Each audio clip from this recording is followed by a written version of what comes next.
Bismillahirrahmanirrahim. This is part 3 of chapter number 5. Summary of events that causes the action potential.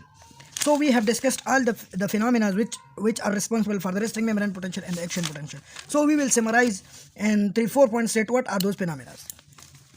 So first, summary of the events that causes the action potential. The first is when there is no action potential, at that point the membrane is more permeable to potassium.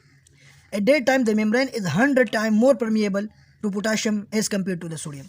So, when the conditions become suitable for action potential, then the sodium conductivity increases 5000 fold and it becomes less permeable to potassium. Now, point number 3. During resting state, the ratio of sodium to potassium conduction is low but becomes high during the start of action potential.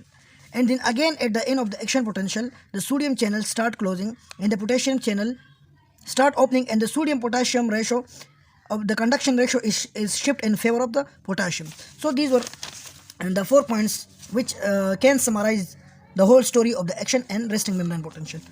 Now we will look through a diagram that if we note that during the action potential the sodium conduction is increases and reaches at the peak when the sodium conduction start decreasing, so the potassium conduction start increasing. This is why, because this activation, the inactivation gate of the sodium start to close the channel, and the gate of the potassium start opening. That's why the conduction for the potassium at the end of the action potential is increases, and for the sodium it is decreases. Now this is the ratio of the conduction of the sodium to the potassium. At first it was increases, but at the end it is decreases. And again at the termination of this graph, again it is increases, and this is actually the action potential. This is the graph of the action potential which is developing. So in these three graphs, all of the resting and action potential have been discussed. So role of other ions during the action potential. So far we have discussed the role of the sodium and potassium in more detail and their roles in the action potential and resting membrane potentials. Now we will discuss other negatively charged ions which can play the same role as sodium potassium in the resting and in action potential. The impermeable negatively charged ion inside the nerve axon. For example, at the end of the action potential, when the potassium gate is open and the potassium ions start to conduct to the outside of the cell. So these negatively charged ions, amino acids, sulfate, etc., remains in the cytoplasm of the neuron, and they cannot, because these are impermeable, so they cannot pass through the cell membrane. So because of these negatively charged ions which are entrapped inside the axon, they are the important ion which play a role in the development of the resting membrane potentials. So this was the impermeable negatively charged ions. Now the calcium ion. The calcium ion is present in the cell in very small quantity as compared to the extracellular fluid. Why? This is because the calcium is needed by the cytoplasm in very small and minute quantity. So for this reason, the calcium pump is present in the cytoplasm as well as in the some organelles of the cytoplasm. The calcium pump is present in two regions. One is on the cell membrane and the other is on the membranes of intracellular organelles, for example sarcoplasmic reticulum and mitochondria. So whenever there is a little bit deviation of calcium occurs in the cytoplasm, so the pump in the cell membrane and the intracellular structure is activated, and they remove the extra calcium. And in this way they maintain a high concentration gradient of calcium. For example, the extracellular fluid contains 10,000 times more calcium. This was about the calcium pump. Now the cell also contain the calcium channel.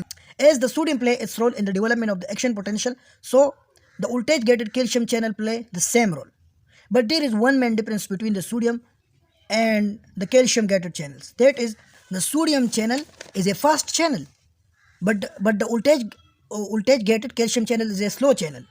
About 10 to 20 times the voltage gated calcium channel is slow in opening and closing as compared to the sodium channel. So that's why for the time at which the sodium is closed, for that time the calcium channel remain open. This is because of this 10 to 20 times slowness of the calcium regulated gate.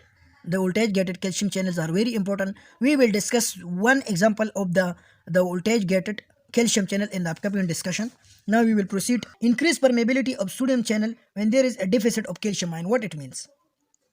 This topic is very important because I will explain this on the page, because in this topic most of the students are confused. So it should be noted carefully. Now, for example, if this is the cell membrane and this is the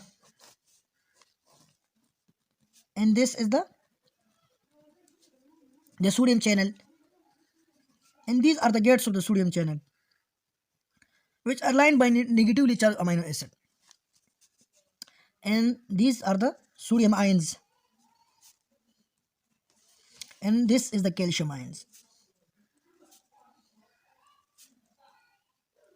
So we have discussed before this channel is highly crucial and is highly selective for the sodium ions because of its selectivity filter and because of its diameter, and the calcium channel cannot go through this pore. But the calcium ions are very important in one aspect. How?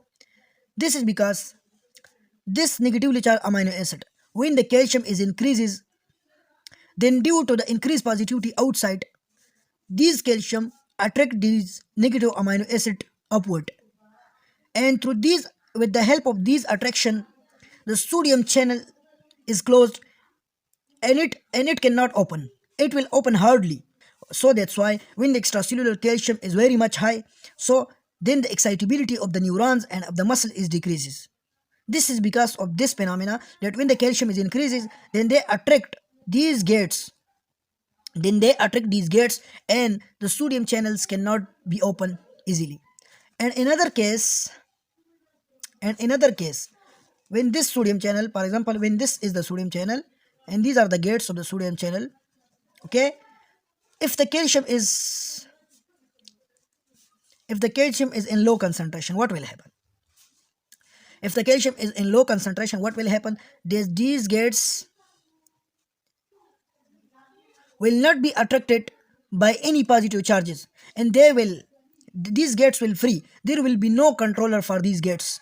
So that's why when the calcium concentration becomes low, so the excitability of the neurons increases. This is because these gates are now easily open and closed because of the low calcium concentration. So when the calcium is increases, so these attract these gates and they cannot easily be open, and decreases the permeability and excitability of the neurons and other body structures. And when the calcium is low, high calcium, when the calcium is low, then the excitability of the neuron increases. Why? Because the gates are now easily open and closed, because there are no positive charges for these gates to interrupt them, so they are easily opening and closing. So this was they have explained this is the increased permeability of sodium channels when there is a deficit of calcium ions. Now, initiation of the action potential. A positive feedback cycle open the sodium channels. Now, this is the cell membrane, these are the sodium channels. So if any disturbance disturb the electronegativity inside the neuron, if it is chemical, whether it is chemical, it is mechanical, or it is electrical, if this electronegativity is disturbed, and if the negativity is increases to a positive direction, then what will happen? If this positivity is strong enough to open the this sodium channel, then this sodium channel will open, and this sodium channel will drain positive ions inside the cell, and in this positivity will then activate this sodium channel, and this sodium channel will activate in this sodium channel, and positivity from this sodium channel will activate this sodium channel, and in this way the positivity which has been occurred by this sodium channel traveled along the entire length of the neuron, and this positivity which has traveled along the entire length of the neuron is called the nerve impulse. So the positivity must be strong enough to activate the next consecutive sodium channels. This is called the positive feedback. Why? Because this small effect has been increased several times. Initiation of the action potential occurs only after the threshold potential is reached. We have explained that this positivity which has carried out this positive feedback phenomena. So this was the threshold potential. which has carried out these phenomena and this positive feedback. For example, this is a graph which this is the negative side and this is the positive side. So in order to carry out this action potential and this depolarization of even a single channel, the cell must reach its to that point at which this depolarization of a single channel can occur. This is called the threshold potential. Propagation of the action potential. How the action potential propagates along the length of a neuron. How it propagates. As we have discussed previously, that the potential which increases the disturbance which increases the positivity inside and causes the depolarization of the neurons. So this is the potential which is called the threshold potential, which open the sodium channel and drains the sodium ions to the inside of the neuron. This potential which open the sodium channel, this is called the threshold potential. So for the propagation of action potential, a potential must rise to a point where it becomes a threshold potential. So when any kind of stimulus which disturb the surrounding of the neurons, when raises this resting membrane potential to such a potential that it becomes the threshold potential, then the sodium ion will start draining inside the neuron and will cause the depolarization of this point.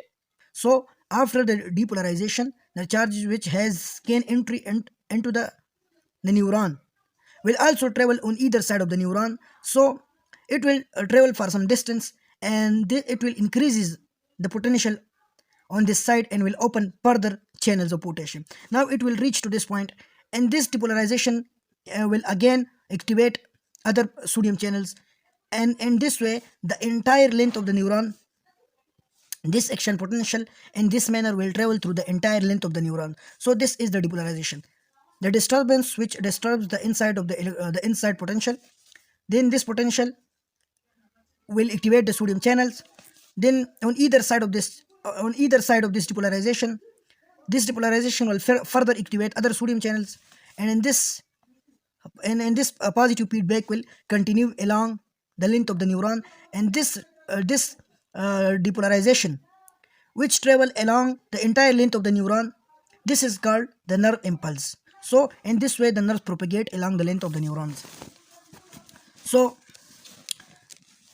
now re-establishing sodium and potassium ionic gradients after action potential are completed. Importance of the energy metabolism. So when after the depolarization, the neuron will again repolarize in order to prepare itself for the next action potential to travel along the length of the neurons. So the repolarization process is necessary for another action potential. So the sodium potassium pump, which pushes 3 sodium to the outside and 2 potassium to the inside, uses the energy, and most of the energy of the body is being utilized by the sodium potassium pump. And another property of the sodium potassium pump is that whenever the special characteristic of this pump is whenever the concentration of sodium increases, then the its pumping ability is also increases. This has been shown in this paragraph that the the capability of the sodium pump is directly proportional to the third power of sodium concentration. What it means, for example, that the pumping ability is directly proportional. Pump ability is directly proportional to the third power of sodium concentration. To the third power of sodium concentration. What it means? It means that when the sodium concentration becomes double, the pumping ability of this pump will not increases 2 times, but the pumping ability of the sodium potassium pump will increases 8 times. So this explain the relationship of the concentration with the pumping ability of the sodium potassium pump. Now, lie to and some action potential. As we are familiar with the spike potential, that the spike potential increases to a peak and then it decreases to its original normal state. If we take a look through the action potential of plateau, it increases to a peak then and it remains as a plateau for about 0.2 to 0.3 seconds and then decreases again. What causes this plateau? First of all, the plateau mostly occurs in the muscles of the heart. Let's discuss it. And because of the two reasons the plateau is occurring. First of all, the heart contains 2 types of channels. One is the sodium channel and another is the calcium channel. As we know that the sodium channel is a fast channel and the calcium channel is slow type of channel. The calcium channel is about 10 to 20 times slow as compared to the sodium channel. So when the let's take a look. When this peak is because of the sodium. When the sodium channel opens, then it increases the depolarization inside and reaches to the peak. So at this point, when the inactivation gate of the sodium starts closing, at this point the slow calcium channel starts opening, and because of this reason of this delay opening of the calcium channel, this play 2 comes in this type of action potential.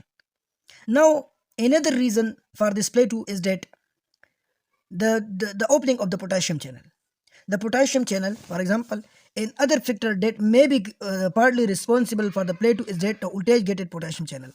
When, as we know that when the inactivation gate of the sodium starts closing, so at that time the potassium channel starts opening.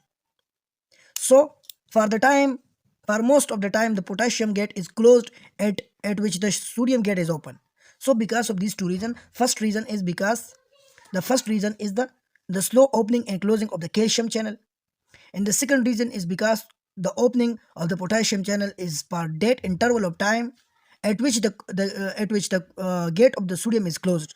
So because of these two reasons, the play 2 comes in this type of potential. Rhythmicity of some excitable tissues, repetitive discharge. In the body, there are specific regions in which the repetitive discharge is occurring. The first is the heart, the pacemaker of the heart, in which the repetitive discharge is occur. The second is the peristalsis, and the third is the breathing center. So mainly in these three regions, the repetitive discharge of the neurons occurs. What causes this repetitive discharge?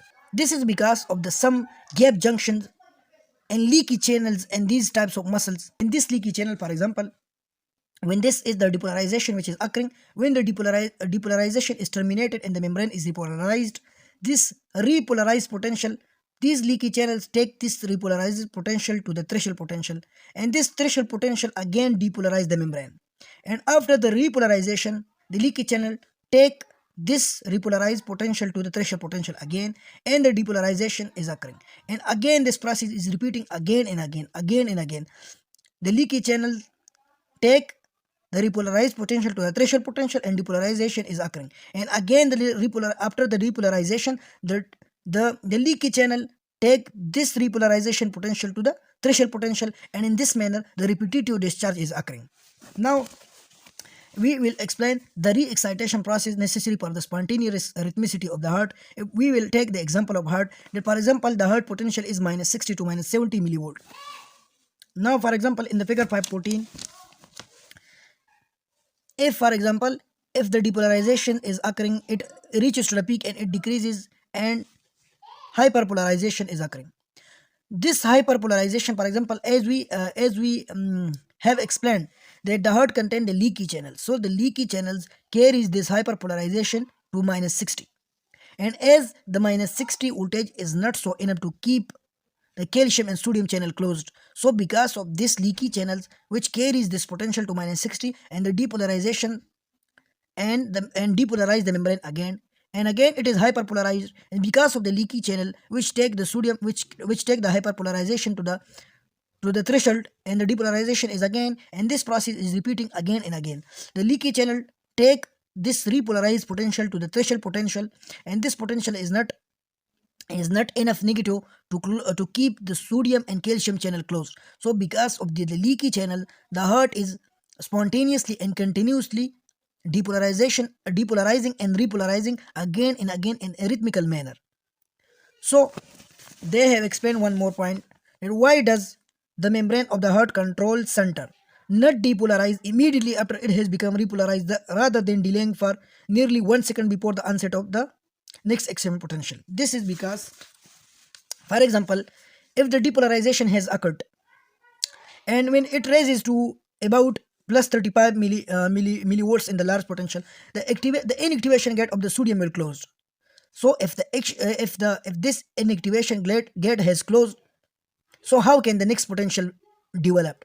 The next potential cannot develop until this inactivation gate remain closed. So this inactivation gate must be open for the next action potential. And how this inactivation gate will open? This inactivation gate will open if the potassium gate start opening and drain the positive ions from inside to the outside. When the potassium gate drains the positivity from inside to the outside, then this inactivation gate will open and it will again depolarize the membrane and will develop the action potential. So this process will at least take some time. So that's why they will need 1 second. They will need 1 second for the next action potential to occur. So this is the reason that the depolarization is not occurring immediately after repolarization. It will take some time. Now, special characteristic of the signal transmission in the nerve trunks. We will first take a look through the structure of the neuron. We have two types of neuron, myelinated and unmyelinated. The unmyelinated neuron, these are the small axon which passes between the spaces of the cytoplasmic projections of the Schwann cell.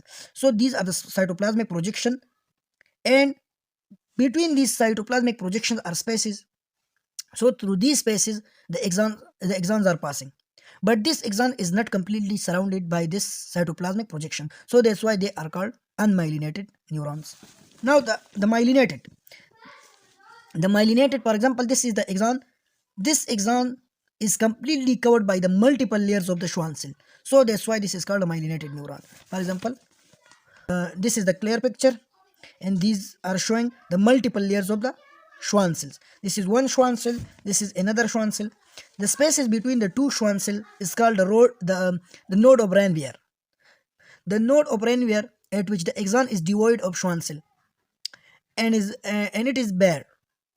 So the action potential can travel from one node to another node, and the electrical disturbance and electrical potential can develop at this node of Ranvier. But the action potential cannot develop at these areas. Why? Because these areas are surrounded by the layers of the Schwann cell, and these Schwann cells contain sphingolipids, and this sphingolipids insulate the axon at these regions. So that why in the myelinated neuron, the action potential travel in a jumping manner from one node to another node. Now we have two types of conduction. The one is saltatory conduction, which is occurring in the myelinated fiber. For example, if the action potential reaches to this point, then it will in a jumping manner will travel to this point. And for example, if we take this diagram, in a jumping manner it will comes to this place and then to this place and then to this place, and that's why, and because of this jumping manner, the speed of this type of action potential is high. The action potential which is traveling through the unmyelinated neuron is slow, and the action potential which is traveling through the myelinated neurons is high. So one conduction was saltatory conduction, which is occurring in the myelinated neuron from one node of Ranvier to another node of Ranvier in a jumping manner, and is of high velocity, and another is continuous action potential or continuous conduction. Continuous conduction is occurring in the unmyelinated neuron through the entire length of the axon. So that's why the action potential through the unmyelinated neuron is slow. The speed of the action potential is slow. So these were the two action potential. Excitation, the process of the eliciting the action potential. What causes the action potential to develop? As we have explained, any kind of disturbance, whether it is chemical, it is mechanical, or it is electrical, when it disturbs the surrounding of the neuron, then this disturbance will disturb the inside electrical distribution, and in this way the action potential will develop. Now, excitation of a nerve fiber by a negatively charged metal electrode. So as we have explained in the patch clamp method, that by different desired voltage we can change the electrical conduction through different types of channels. So same is the case, we can excite the neuron by taking two electrodes, one is positive and one is negative, and we apply these electrodes and passes current through these electrodes, then we can excite the axon by this type of method. So this is simple. Now threshold for excitation and acute local potential. For example,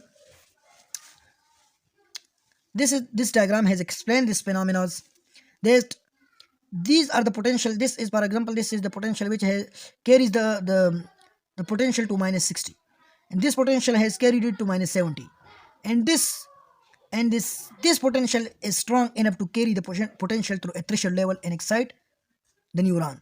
So these type of potential, these are called local acute potentials. But if these potentials, when these local acute potential fail to develop the threshold potential, these acute local potentials are called acute subthreshold potentials. So when these acute local potential, these are called the acute local potentials. But when these acute local potential fails to depolarize the neurons, then they are called the acute subthreshold potentials. And when the acute local potential is strong enough to reaches to a threshold potential and depolarize the neuron, then this is called a threshold potential. So this is simple. A refractive period after an action potential during which a new stimulus cannot be elicited. As we have explained that after depolarization, for example, if a membrane is depolarized, then when a membrane reaches to certain potential, then the inactivation gate of the sodium will closed. So when the inactivation gate of the sodium is closed, another action potential cannot be developed. In order to carry out another action potential, this inactivation gate of the sodium must be open. For this opening, for this opening of inactivation gate of the sodium, the potassium gate is open, and the potassium gate drains the positivity of the inside membrane to the outside. And when this positivity is decreases, then the inactivation gate of the sodium is open, and again it is prepared for the next action potential. So the time for which the inactivation gate of the sodium is closed, this is called the refractive period, in which the next whether we bring a strong stimulus or weak stimulus, it will not affect the inactivation gate unless the membrane is carried again to the resting membrane potential. Now, inhibition of excitability stabilizer in local anesthetic. As we have explained, whenever the calcium ion is increases outside the cell membrane, then it becomes difficult for the sodium ion to open. So this is inhibitor of excitability, or the calcium act as a stabilizer. Now, local anesthetic. For example, some chemical, for example, procaine and tetracaine. These are the chemicals which attaches to the activation gate of the sodium channel and make it difficult for these activation gates to open. So, and in this way they decreases the excitability of the neurons and act as the anesthetic. The calcium, so the calcium, procaine and tetracaine, these are acting stabilizer. So guys, this chapter is finished. Please guys, support my channel, subscribe, like and comment. Thank you.